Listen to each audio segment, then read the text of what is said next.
மதுரை பழங்காநத்தம் பகுதியில் இருந்து வந்த அரசு பேருந்தின் பிரேக் பிடிக்காததால் எல்லிஸ் நகர் அருகே ஆட்டோக்கள் மீது மோதி விபத்துக்குள்ளானது. இதில் 3 ஆட்டோக்கள் நொறுங்கின.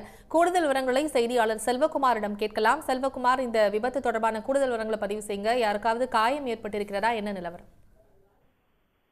மதுரை அரசு பேருந்து ஒன்று பிரேக் பிடிக்காத நிலையில் பாலத்திலிருந்து இறங்கும் பொழுது அந்த பக்கவாட்டில் நிறுத்தி வைக்கப்பட்டிருந்த ஆட்டோக்கள் மீது மோதியதில் பெரிய விபத்து ஏற்பட்டிருக்கிறது. இதில் அதிர்ஷ்டவசமாக யாருக்கும் பெரிய அளவில் காயமோ உயிர் சேதமோ ஏற்படவில்லை. மதுரை தென்பழஞ்சி பகுதியில் இருந்து பெரியார் பேருந்து நிலையத்தை நோக்கி பயணிகளுடன் ஒரு நகர் பேருந்து வந்து கொண்டிருந்தது.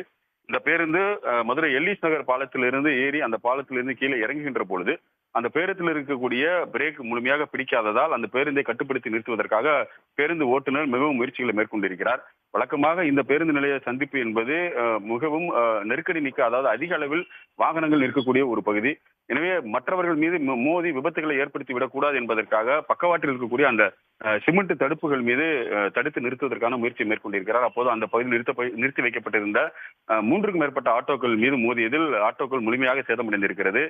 நல்வாய்ப்பாக அந்த பகுதியில் இருக்கக்கூடிய மாணவர்கள், அதே போன்று அந்த பகுதியில் இருக்கக்கூடிய பயணிகள் இந்த பேருந்து மோதுகின்ற பொழுது உடனடியாக ஓடிவிட்ட காரணத்தினால் அந்த பகுதியில் பெரிய அளவில் காயங்கள் ஏற்படவில்லை. சிறு சிறு காயங்கள் ஏற்பட்டிருக்கிறது. உயிர் சேதம் யாருக்கும் ஏற்படவில்லை.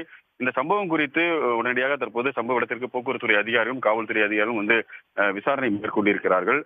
நல்வாய்ப்பாக முக்கியமான ஒரு சந்திப்பில் இது போன்ற விபத்து ஏற்படுத்தியிருப்பது மிகப்பெரிய பரபரப்பை ஏற்படுத்தியிருக்கிறது. தகவல்களுக்கு நன்றி செல்வகுமார். உடனுக்குடன் செய்திகளை தெரிந்து கொள்ள சன் நியூஸ் பெல் ஐகானை கிளிக் பண்ணுங்க.